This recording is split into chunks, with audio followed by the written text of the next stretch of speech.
मेरा ये एडवाइस रहता है आप सब लोगों को कि बच्चे को अनाज खिलाने के समय अनाज दीजिए, दूध की मात्रा धीरे धीरे कम करना है। और इस उम्र में इस मास्टर को 200 मिलीलीटर दूध 24 घंटे में सफिशिएंट है। तो एक हमारा फिर से हैंडसम मास्टर आया है। बच्चे के मम्मी का शिकायत है कि मेरा बच्चा कई दिनों तक पॉटी नहीं करता है, कॉन्स्टिपेशन रहता है बच्चे को, मेरा बच्चा खाता नहीं है ठीक से।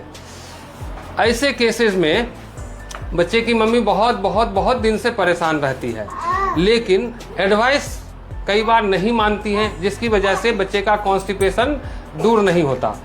इस केस में कॉन्स्टिपेशन का मेन कारण है दूध। बच्चे की मम्मी जब बच्चे को अनाज पे शिफ्ट करना था, मतलब शुरू के 6 महीने हम लोग कहते हैं कि सिर्फ दूध दिया जाए, बिल्कुल सही। शुरुआती 6 महीने तक नवजात शिशु को सिर्फ माँ का दूध मिलना चाहिए। 6 महीने से लेके 1 साल के बीच में दूध के साथ साथ हम लोग अनाज देना शुरू करवाते हैं, जैसे दाल का पानी, चावल का पानी, पतली खिचड़ी, सूजी का हलवा पानी जैसा, आटे का हलवा पानी जैसा। लेकिन बच्चे के मम्मी को तो बहुत आसान रहता है दूध पिला देना, तो बच्चे के मम्मी 1 साल तक अनाज शुरू नहीं करवाती हैं और बच्चे को सिर्फ दूध देती रहती हैं। कई बार बच्चे की मम्मी बताती है कि हमारा बच्चा 1 लीटर, 1.5 लीटर, 2 लीटर दूध पिए छे। वैसे बच्चे को ही कॉन्स्टिपेशन ज्यादा होता है।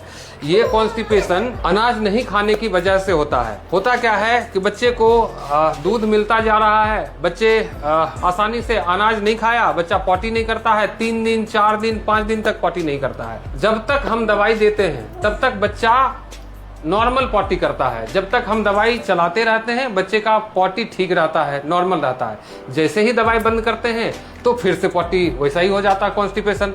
और बहुत दिन तक अगर सिर्फ दूध पे रखा जाता है बच्चे को, तब बच्चा बकरी के भेनारी की तरह गोल गोल पॉटी करता है।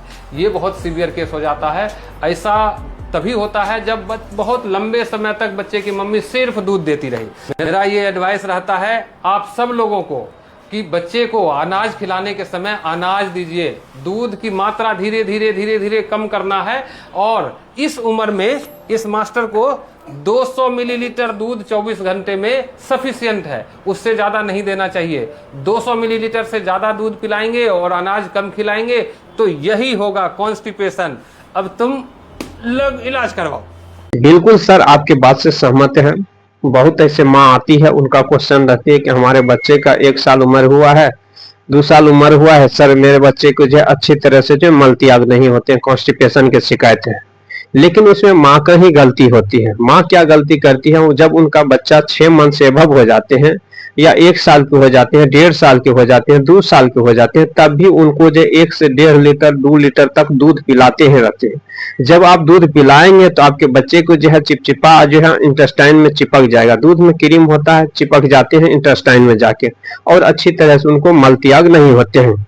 अगर आपके बच्चे 6 मंथ से एबव है तो उनको कुछ आप दाना खिलाने का प्रयास करें। दाना में जैसे आप दलिया खिला सकते हैं, सूप पिला सकते हैं, उनको चावल के जो है जो पानी पिला सकते हैं, दाल के पानी पिला सकते हैं। धीरे धीरे आप थोड़ा करके प्रयास कर सकते हैं।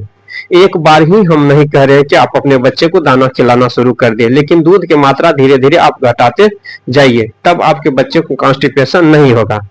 तो आप अगर दवा पर डिपेंड होना चाहते हैं तो दवा जब तक पिएगा आपका बच्चा कॉन्स्टिपेशन ठीक होगा, फिर जो है दोबारा उसको होना शुरू हो जाएगा। तो यही लंबा सिलसिला रहेगा, तो आंत में इन्फेक्शन हो सकते हैं, आपके बच्चे को दिक्कत हो सकते हैं। तो इसलिए जो है अगर 6 मंथ से एबव बच्चा है तो आप खिलाने का प्रयास करिए थोड़ा। तो इस वीडियो को ज्यादा से ज्यादा शेयर करें। जो माँ गलती कर रही है वो माँ अपने बच्चे के साथ ऐसा गलती नहीं करे। 6 मंथ से एबव है तो आप अपने बच्चे को कुछ दाना खिलाने का प्रयास करें।